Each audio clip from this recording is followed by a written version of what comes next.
And we're back. As you can see, the cornbread's come out of the oven. It's beautiful and golden brown.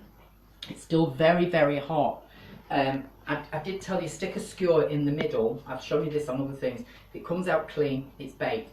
Little tip, if you're using a loose bottom pan, stand it over something big to get it out and force the sides down. Bring it across, slide it onto your cooling rack. That's the easiest way. Once you've got it on your cooling rack, you can then slice it while it's still warm. Use the lines of the cooling rack to give you your edge.